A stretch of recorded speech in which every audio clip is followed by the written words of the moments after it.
Chaque année, lorsque les labellisations ESS sont terminées et que les citoyens ont voté pour le budget participatif, je tiens à faire le tour des structures ESS du Montreuilois pour découvrir leurs projets, mais que j'avais déjà découvert par le biais des comptoirs d'initiative, et puis pour venir concrètement comprendre ce que le budget citoyen a pu apporter à ces structures, parce qu'on se rend compte qu'aujourd'hui c'est devenu un mode de financement absolument indispensable. Aujourd'hui on a beaucoup de sources de financement sur de la production, mais on oublie beaucoup trop l'humain. Et ici, au fil des ressources, a choisi vraiment d'avoir un accompagnement socio-professionnel très renforcé et de venir travailler l'humain, c'est-à-dire que certes, on va leur apprendre à redécouvrir des habitudes de travail, on va leur apprendre à avoir un niveau d'exigence sur une chaîne de production pour pouvoir ensuite à trouver un emploi plus pérenne, mais on va aussi travailler sur tous les freins qui sont souvent des freins psychologiques, un manque de confiance en soi, un manque de confiance aux personnes qui nous entourent, une déception dans le travail qui peut amener certains à avoir totalement baissé les bras.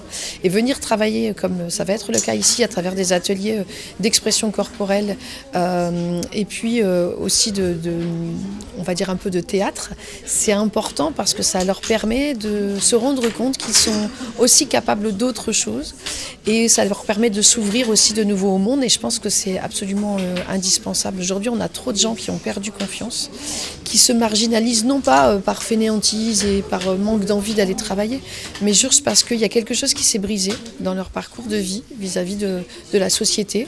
Et ce type d'atelier, ça peut réparer beaucoup et ça peut vraiment les aider à repartir du bon pied et pour longtemps dans le monde du travail. En fait, je travaillais plus depuis à peu près 2 ans et par rapport à ma vie personnelle.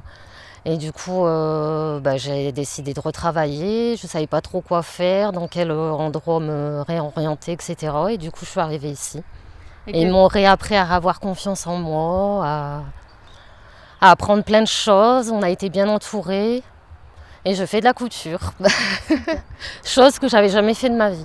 Nous, en fait, ils ont des contrats de 4 mois, un premier contrat de 6 mois, qui est ensuite renouvelable 4 mois à chaque fois jusqu'à au maximum 24 mois. On peut aller au-delà sur certaines situations, mais vraiment le but c'est qu'au bout de leurs 24 mois, voire avant, ils puissent sortir de la structure. Donc il n'y a pas de CDI chez nous, c'est vraiment un tremplin vers l'emploi. Nous on a une particularité, c'est qu'on a un atelier de confection textile, on fait que de l'assemblage, on fabrique principalement de l'accessoire, de la trousse, du tote bag, du pochon, on peut faire aussi des couvertures, des bavoirs, etc., etc.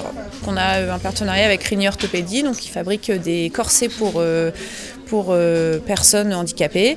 Donc ce qui est super, c'est que ça reste dans le domaine de la couture, puisqu'ils ont des postes de couturière. Donc on a déjà 2 personnes qui sont en CDI chez eux, mais après aussi on a aussi des personnes qui sont parties travailler chez Sophie Lebruy en vente, aussi au laboratoire, là où ils fabriquent.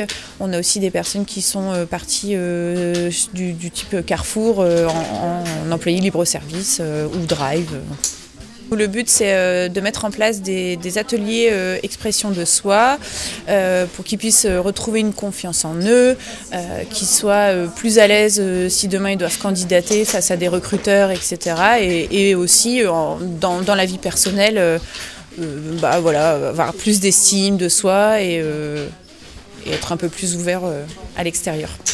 Et là, nous, on a découvert des femmes et des hommes qui ont vraiment ici repris confiance en eux et qui sont enthousiastes à l'idée de pouvoir servir des sociétés par les produits qu'ils réussissent à faire sortir d'ici et avec un niveau d'exigence qui là encore est très valorisant. Je pense que ce sont pour beaucoup des gens qu'on n'a pas suffisamment valorisés. Et puis il ne faut pas se mentir, dans les bénéficiaires du RSA, il y a aussi des gens qui peut-être n'ont pas beaucoup de goût pour le travail, mais ça se crée, ça se réinvente le goût pour le travail. Venir faire la démonstration bénéficiaire que le travail, c'est avant tout une manière de reprendre confiance en soi, que c'est épanouissant, que c'est se sentir utile pour la société. Une fois qu'ils auront compris ça, ils retourneront sans difficulté au travail, mais il faut les accompagner. Et plus l'accompagnement sera fort, plus on aura de chances de réussir de belles sorties. Ce qui est très important ici, c'est que c'est un atelier qui est composé quasiment aux 3/4 de femmes. Et réinsérer les femmes, des solutions de réinsertion pour les femmes, ça manque énormément. On a beaucoup de chantiers, beaucoup d'entreprises, beaucoup d'associations qui cherchent la réinsertion d'un public masculin. Pour les femmes, c'est plus compliqué. Et donc, au fil des ressources, c'était vraiment une association que je voulais venir voir et qu'on va essayer de soutenir au maximum parce qu'elle laisse une opportunité aux femmes qui peuvent à la fois être mamans et s'épanouir dans une vie professionnelle.